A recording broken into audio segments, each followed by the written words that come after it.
Isisho ukuthi umbuso wobumnyama ngeke ulahlule ibandla. Umbuso kaSathane angeke ulahlule ibandla ngoba sila emhlabeni bazalwane imibuso mibili. Awukho wesithathu. There are two kingdoms. UkaNkulunkulu nokaSathane. Amen. Any one of us okhona la emhlabeni existayo ophilayo. Amen bazalwane. We belong in one of the two. Amen. Hallelujah. Angifuni ucaluzwe bese ngiyashumayela. The worst thing to lose ingane kamfundisi. Amen. Ayikho enye indawo yesithathu. Zimbili nje izinto bafowethu ukufa nokuphila. Akukho kwesithathu. Zimbili nje izinto akukho kwesithathu. Amen. Hallelujah. Indlela zimbili. Iye kufeni noma iye kuphileni. Hallelujah. Hallelujah. Now, sikhuluma ukuthi ibandla liwumqondo kaNkulunkulu. Noma ilahlekile ebantwini ukuthi iyini injongo kaNkulunkulu ngebandla.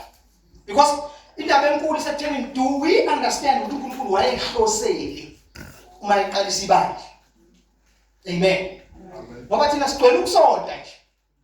Ukuthi siyasonta siyesontweni, but lento esikuyo esiyakhile ebizwa ngokuthi ibandla asiyazi ukuthi uyini umsebenzi wakhe.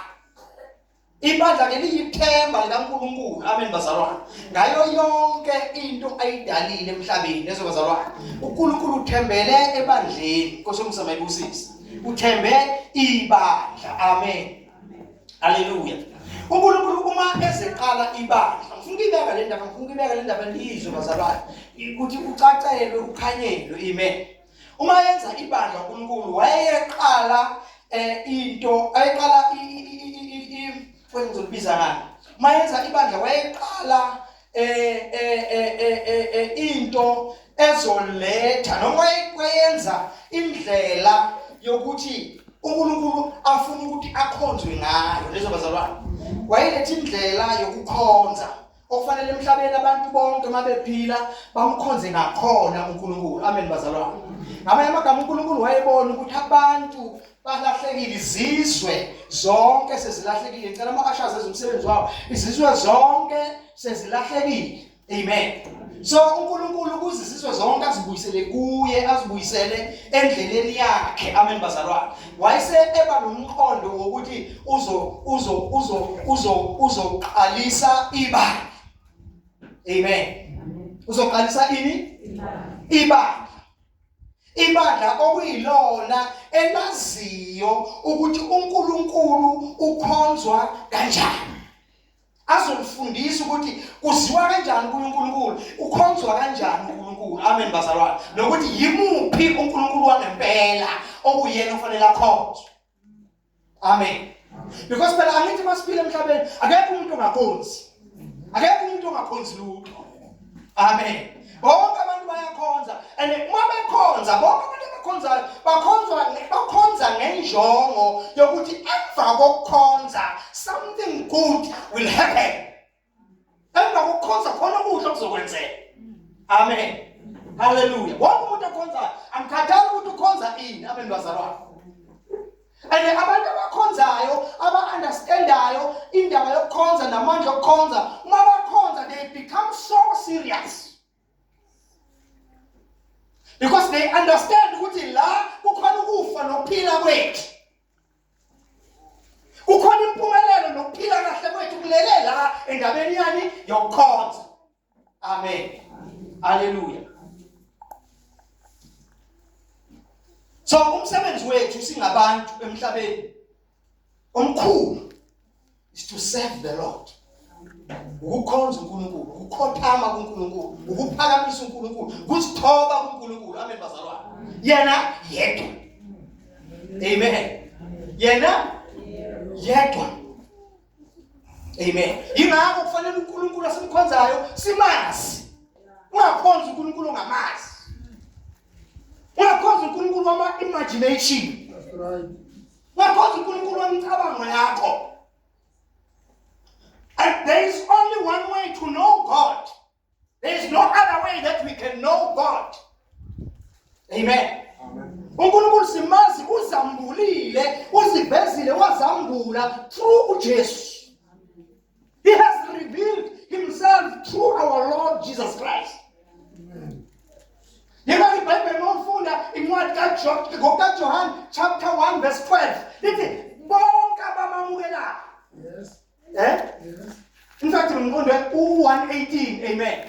Lithi akakho oke wabona uNkulunkulu. Akekho wabona bani? Kodwa indodana yakhe iyona emubonakalisile. Amen. So ngamanye amagama asikwazi ukumazi uNkulunkulu ngaphandle kokuthi sazi uJesu. Amen. Amen. Hallelujah. So umuntu ongafuni ukwazi onganandaba noJesu, ongenandaba noJesu, uthi there is no God. Uthi bese the Bible a fool says there is no God. Umuntu ongenandaba noJesu akanandaba nendaba kabani? kaNkulunkulu. Amen. Kodwa yethu uyamfuna uNkulunkulu. Yingakho ayikhandelo wakhe azomkhonza ngoba ikhona lento ethi awukwazi ukuphila ungekho okhothama kuye odrowa kuye amandla alempilo. Amen. Igama lenkosi mabonke. Now ufuna uunderstand ukuthi ngithi ibandla ke lidalelwe lokho ukuzokhomba indlela noma ukukhombela ukukhomba indlela uNkulunkulu afuna ukukhonzwa ngayo. Amen bazalwane. Amen. Abantu abaningi njengoba babona nje abanye kuze baphumelele bahamba baye kude bayofuna amandla. Abanye kuze baphumelele khona labaguqa khona. Kuze bazame indaba yempumelelo. Ziningi izinto abazenzayo, ziningi indlela ezenziwa abantu ngenxa yokungazi kodwa bayithembile singamagugu kubo. Amen. Hallelujah.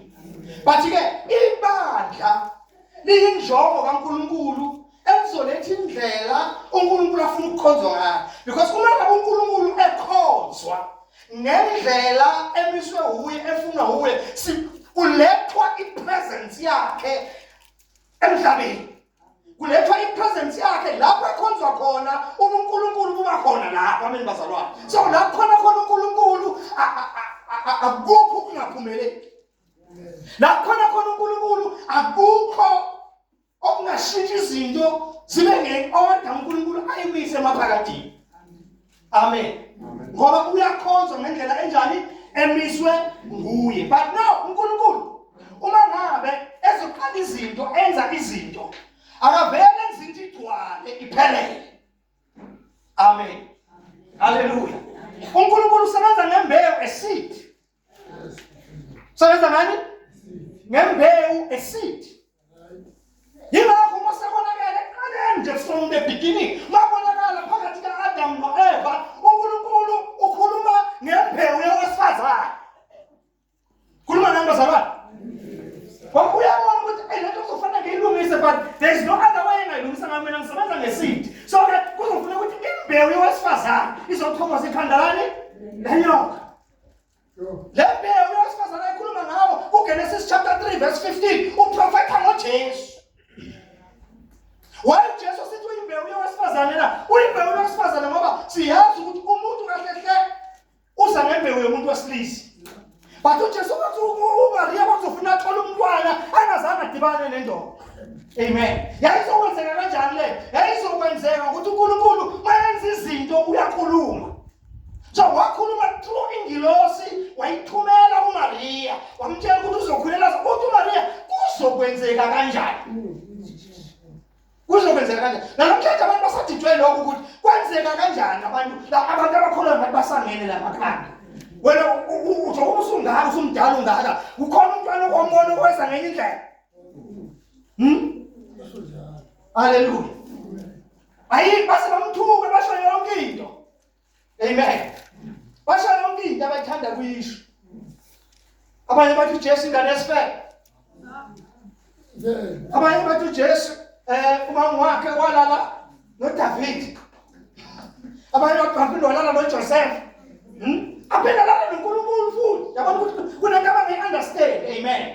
Bona abantu abafuna ukulizina akasiyo into yokulizina le. Into yokubhiliva, into yokukholwa. Ngoba uNkulunkulu wethu uNkulunkulu osebenza ngani? Ngokukholwa. Right, let me cut it short because khona la ngiyakhona.